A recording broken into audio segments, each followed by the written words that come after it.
तपस्या के द्वारा पुनः भगवान से हमको ये मिली है। ऐसा सदगुरुदेव सदगुरुओं ने कहा है। और ये दोबारा से पुनः सती पार्वती बनकर के कैलाश पर आई। प्रेम से बोलेंगे शंकर भगवान की जय, पार्वती मैया की जय। आनंदमय भाव, थोड़ा प्रसंग का भाव था। आइएगा देखिए महाराज श्री के तरफ थोड़ा ध्यान देते हैं।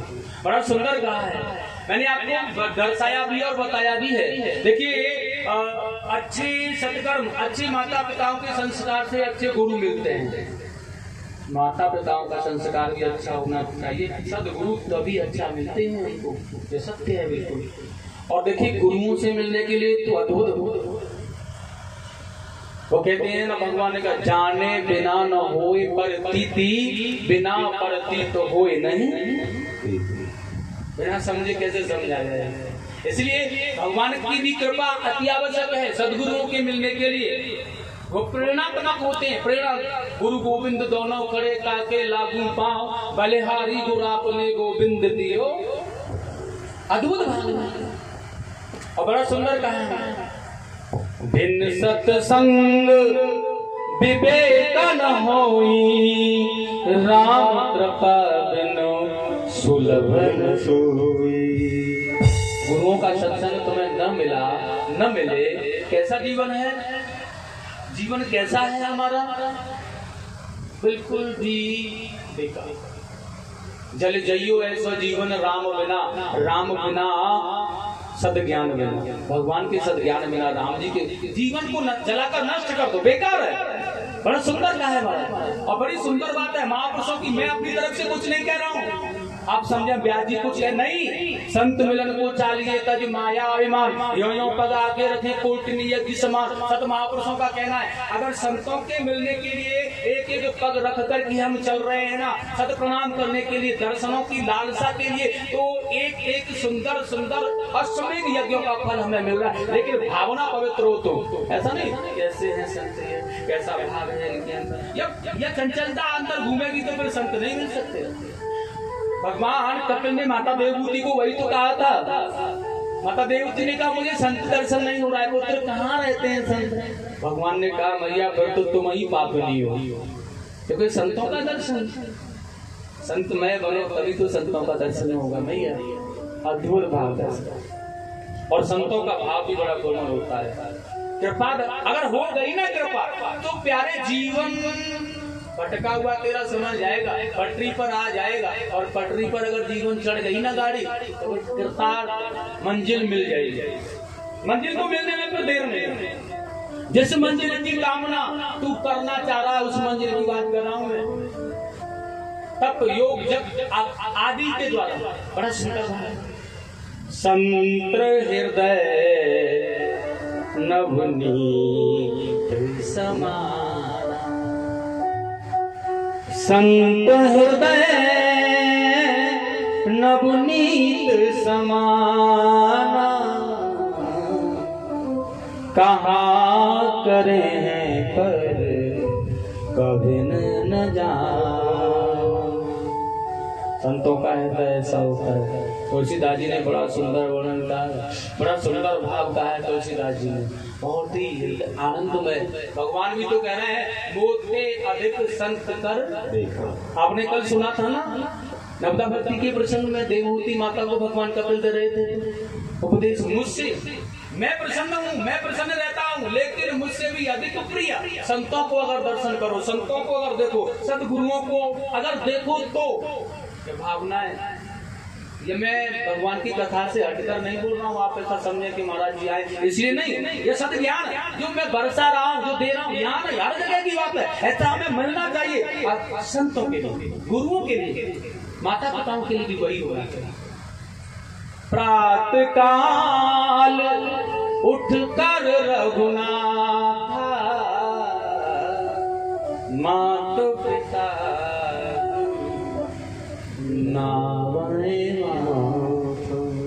जब भगवान चतुर्भुज रूप में आए माता कौशल्या ने, तो तभी कह दिया था मुझे भगवान नहीं चाहिए, मुझे पुत्र चाहिए। इसलिए मर्यादा जब भगवान वाली क्रिया, मुझे नहीं चाहिए, मुझे न दिखाया भगवान, मुझे पुत्र चाहिए। और जो पुत्र होता है ऐसा पुत्र, इसलिए भगवान राम जी का क्या है, इसलिए सबसे पहले प्रातः काल रघुनाथा, माता पिता गुरु नावै। गुरुओं का सत्ज्ञान, गुरुओं का दर्शन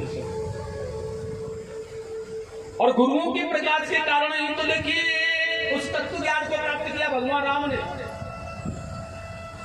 कुछ ही समय में गुरु स्थान पर गुरुकुल में गुरु जी के चरण की सेवा करते हुए, और अगर शिष्य ऐसा है, पात्र ऐसा है, तो गुरु जी को उसे भरने में देर नहीं होती। ऐसा कहते ना, गुरु जी सर्वस्व नहीं लुटाते, कुछ रख लेते, नहीं, गलत है। पात्र मिल जाए ना तो गुरु जी सर्वस्व लुटाने में देर नहीं करते, जैसे कि वशिष्ठ जी ने लुटा दिया।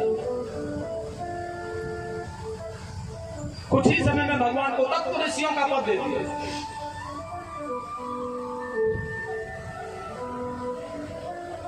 उस ऊंचे पद पर पहुंचाया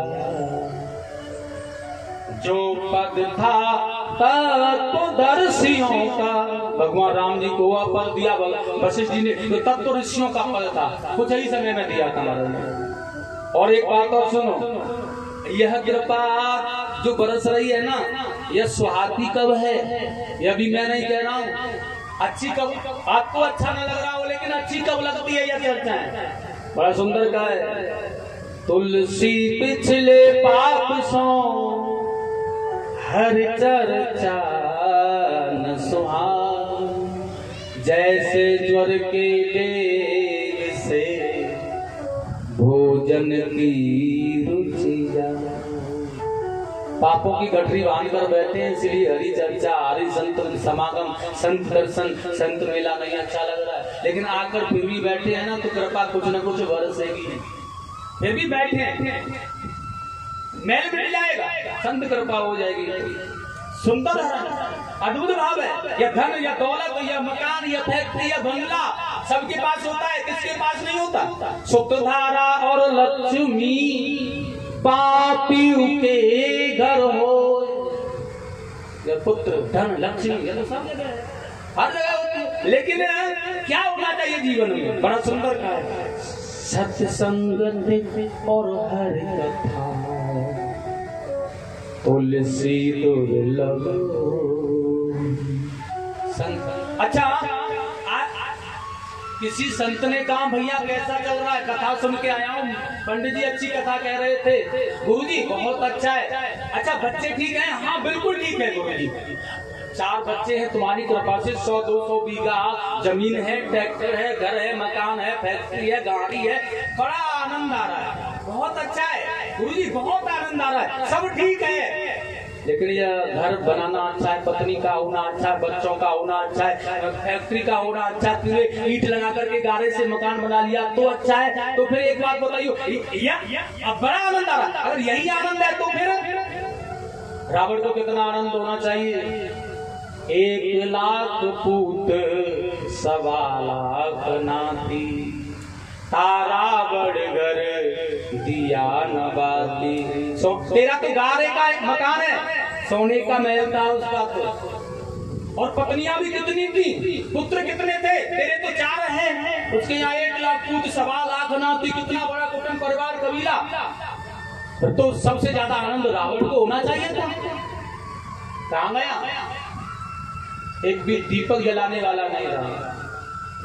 आनंद यह नहीं है, संत महापुरुषों का ही कहना है, आनंद कहाँ है, आनंदमय। इसलिए कहा है शुद्ध धारा और लक्ष्मी पापियों के घर होए, सत्संगति और हरि कथा तुलसी विरला। ये संतों का दर्शन, संतों का समागम हो जाना बड़ा मुश्किल है। सत्संग तो दोनों मिल रहा है, मन बड़ा पवित्र हो रहा है, आनंद बड़ा अच्छा हो रहा है, दोनों ही हमें मिला है। और इसी के साथ मैं बहुत ज्यादा नहीं कहूंगा, आशीर्वाद वचन चाहेंगे गुरुदेव के कुछ मुखार वचन से थोड़े से समय के लिए, और आप वही कथा अपनाएंगे और कथा सुनेंगे। महाराज श्री पधारे हैं, मैं चाहूंगा थोड़ा सा अपने श्री मुखारविंद से आशीर्वाद वचन देकर के हमें कृतार्थ करूं, अति कृपा होगी, हमें बड़ा आनंद आएगा। बोलो एक बार प्यार से संत भगवान की, राधा रानी सरकार की जय जय श्री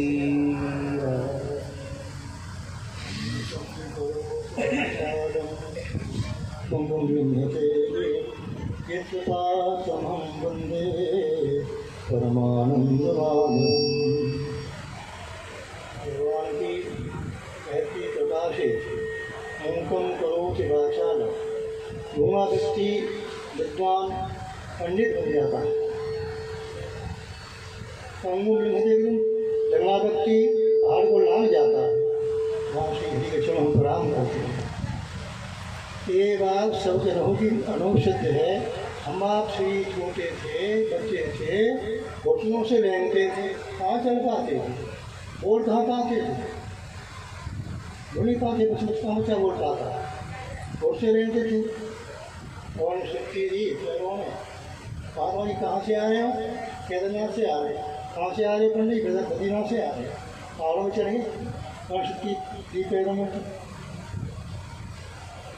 बोलना नहीं आता था, क्वेश्चन कर रहे हैं, वेद स्वाध्याय कर रहे हैं, प्रदर्शन कर रहे हैं, कथा सुना रहे हैं, उन्होंने वाणी हुई, तब ये संभव हुआ। वाणी उपलक्षण है, अर्थात जो भी शक्ति प्राप्त है हमको आपको वाणी कृपा से प्राप्त है। पांडवों की सेना 7 अक्षौणी थी, कौन सेना 11 अक्षौणी थी। लेकिन भगवान जहाँ है यत्र उदयसे कृष्णो यत् प्रातो धनो तस्वीर जो ज्योतिर्भगवान नीतिर मतेर वहाँ। जहाँ श्री कृष्ण है वहाँ धर्म है, जहाँ धर्म है वहीं विजय है, ऋषि है, वही विजय हुई।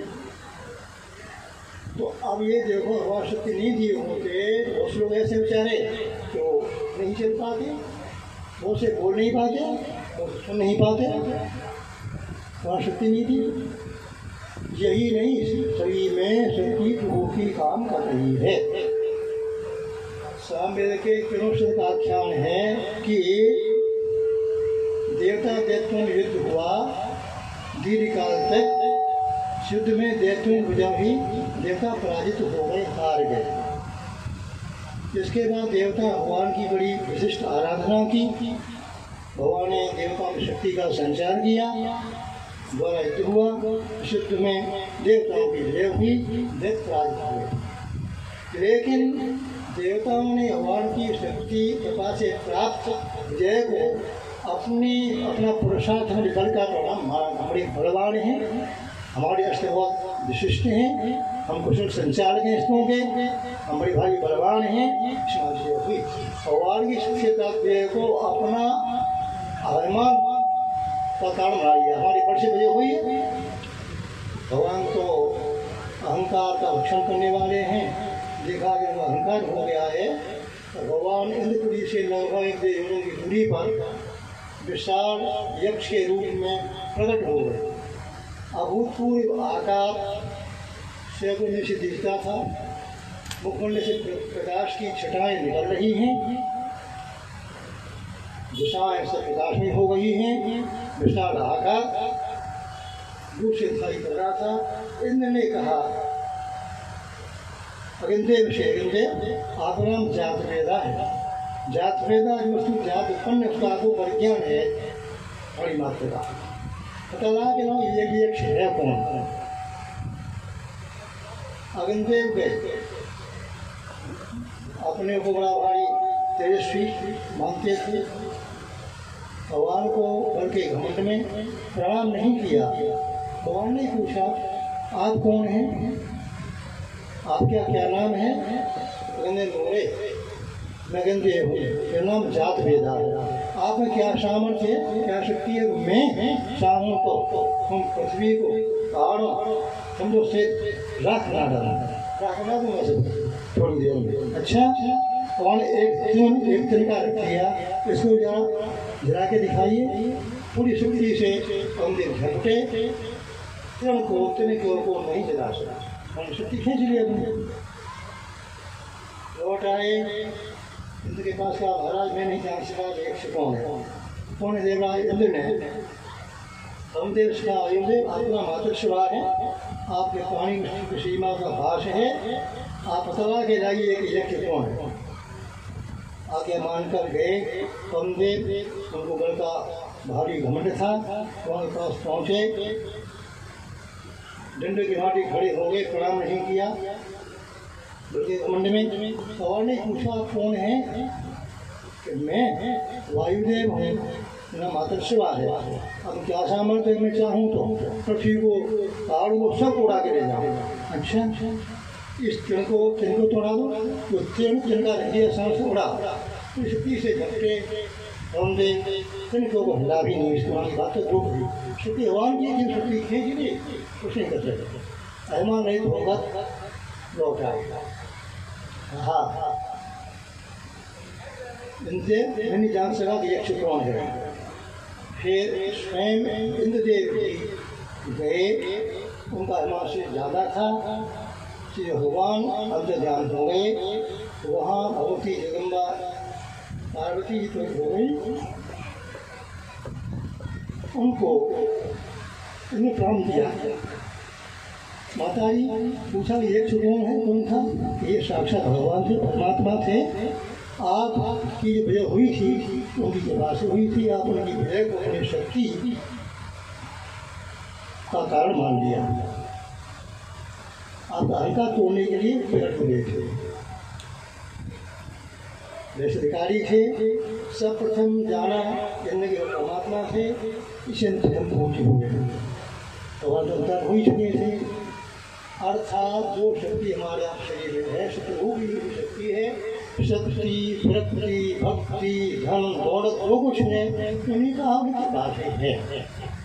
हमको चाहिए, हम उन्हें वाणी दी हैं, वो सत्यों के लीला कथा गुणगान में करें। शरण पैर दिए हैं, उनका प्रयोग तीर्थ यात्रा में, कथा में जाने में, संतों के दर्शन में, तीर्थों के दर्शन में, भगवत दर्शन में उनका सदयोग करें। कानों से भगवान की मंगली कथा का स्मरण करके जीवन को प्रकाश करें। नेत्रों से भगवान के श्रीमत हैं, उनके तीर्थ स्थल, उनके प्रति रूप संतों के दर्शन, भक्तों के दर्शन करें। यह सार्थक हो। हमारी प्रत्येक इंद्री उनकी कृपा से सक्षम है कार्य करने में, शासन उनके लिए करें। किसी की लाइसेंस की बंदूक कहीं पकड़ी जाए चोरी में, क्या होता है? जब्त करी जाती है। इसी प्रकार यदि हम आप वाणी का जिसको करेंगे तो वाणी जब्त करी जाएगी, धुआं बना दी जाएंगे। जब नृत्य को करेंगे तो अंधे बना दिए जाएंगे। नृत्य करूँगा श्रवणों का, कानों का तो बहरे बना दिए जाएंगे।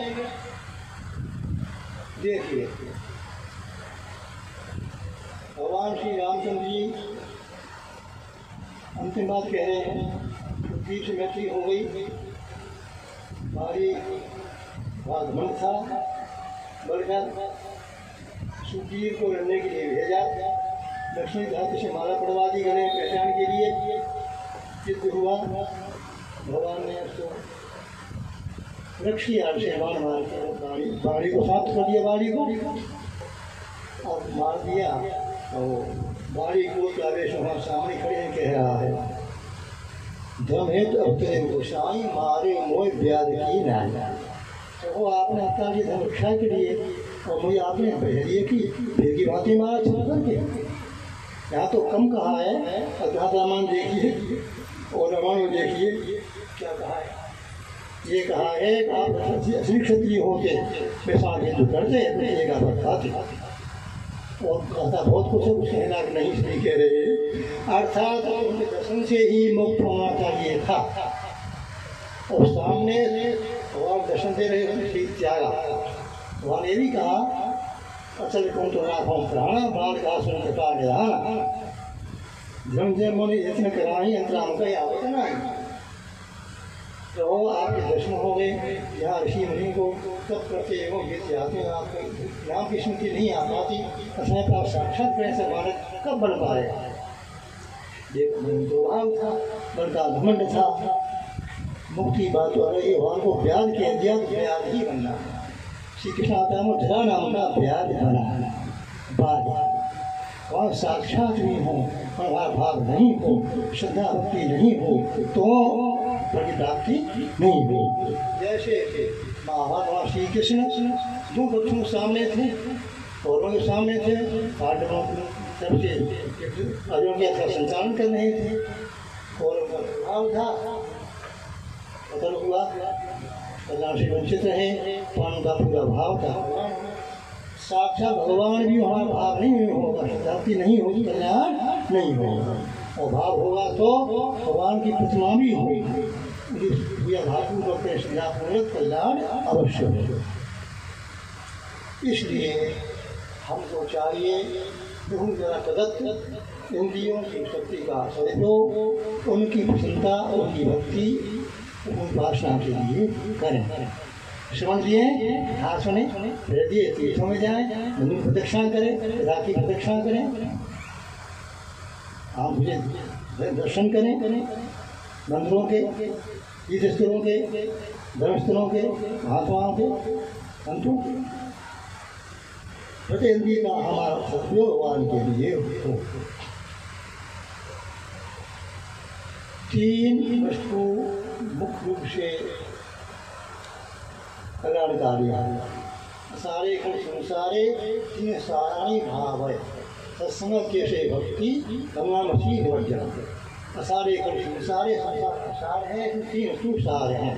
सत्संग, सत्संग, दूसरा केशवे भक्तवासी हरि की भक्ति और गंगामसी निवर्जन, गंगा जी का स्नान पान दर्शन जलपान, 3 बात सार। आप लोग सौभाग्य आपके निकट ही हैं, तो आप सुन रहे हैं, सत्संग चल रहा है। सत्संग विशेषता ये है, अन्य उपायों से मन बेकार हो चाहे न हो, लेकिन आप सत्संग रसिक हैं तथा रसिक हैं तो आप अनुभव करेंगे। इतने काल आप प्रधान बैठेंगे, इतने काल आपके मन कोई चिंतन संसार का नहीं होगा। जो काल सैकड़ों वर्षों तक से हो न हो, वह सत्संग करना हो जाता है। मन का लोग एकाग्रता होता है। आप सत्संग के प्रेमी ही हो सकते हैं तो सत्संग कैसे भक्ति सत्संग की भक्ति प्राणी मात्र भगवान का अंश है, उसके मन में हिसाब से ही प्रेम का स्रोत है, बिना प्रेम की नहीं रह नहीं सकता। प्रेम की अलग अलग श्रेणियां हैं। धन्य प्रेम का नाम लोभ है, बच्चों में परिवार में प्रेम का नाम मोह है, बच्चों में प्रेम का नाम लोभ है, बच्चों में प्रेम का नाम है इसलिए बच्चों प्रेम प्रेम का नाम मैत्री है, धन प्रेम का नाम लोभ है, कामनी प्रेम का नाम काम है, और ब्रह्म प्रेम का नाम श्रद्धा है। देवताओं में, गुरुजनों में प्रेम का नाम श्रद्धा है। भगवान भक्ति का नाम प्रेम है, भगवान प्रेम का नाम भक्ति है। इसलिए मन को पूर्ण भगवान में लगाना चाहिए। सरलतम माध्यम है तथा श्रवण करते करते भगवान नाते